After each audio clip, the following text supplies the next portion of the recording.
So before I get into showing you actually how you set Git up and Git repositories up, I just want to talk a little bit about what Git actually is and what GitHub actually is. So Git is basically the software. It's version control software that you install on your computer. It's completely free, and I'll show you how you can get it. But that is basically what Git is. GitHub is a remote code repository. So GitHub is a server that you will actually, by using the software, you're able to push your code to that server. So for example, you can be working on some code on your local computer, and then when you're ready to put it on the server, you go through about 4 commands on the command line, and it puts all that information up on the code repository. So why do we use Git and GitHub? Well, the reason we're going to be using it mostly in this class is because we can store our code on a remote server, and that way if I need to see something either to grade it or to help you with it, I can just go to the repository and I can see your code right there, updated pretty much the last time you updated it.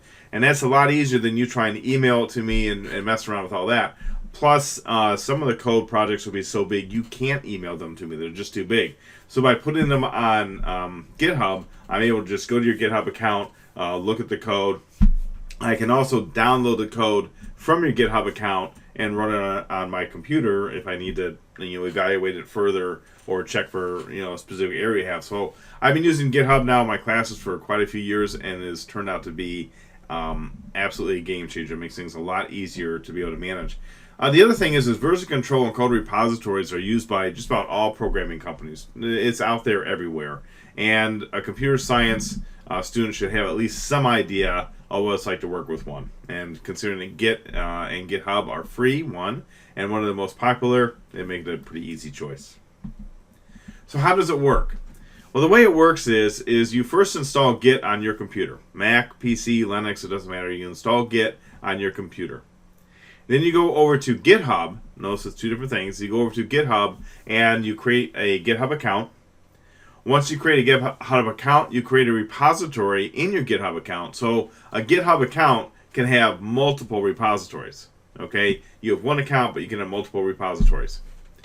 You link a folder on your computer to your GitHub repository. Now that folder on your computer is going to actually be the folder for your class. So I use Git in 2 different classes of mine, CPS 276 and CPS 251.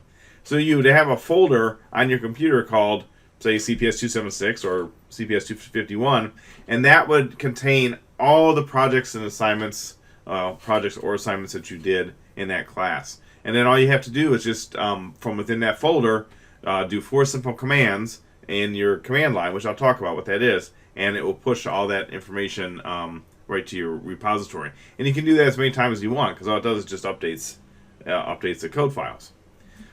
So, like I said here, everything you put in your folder can be pushed to your GitHub repository.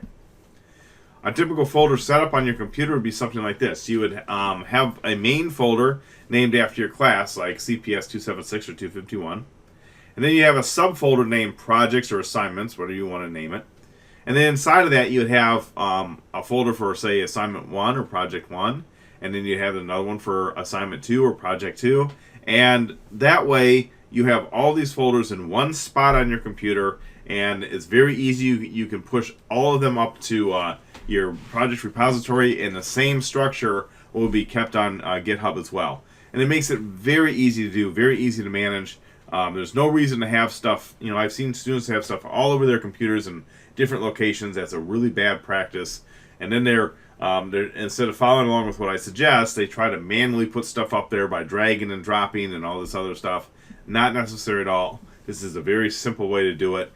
Yeah, it takes a little bit to wrap your head around it, but once you do, there's nothing to it. So this video will go through exactly what to do. It's very simple.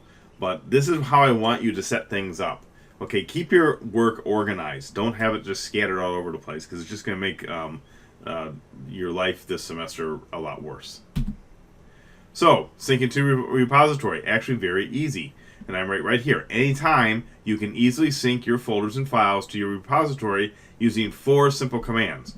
Actually, you only need 3 of these commands. But I'm going to go through them. First one is get status. That just shows you what you're going to be updating. Okay. The next one you're going to do is get add.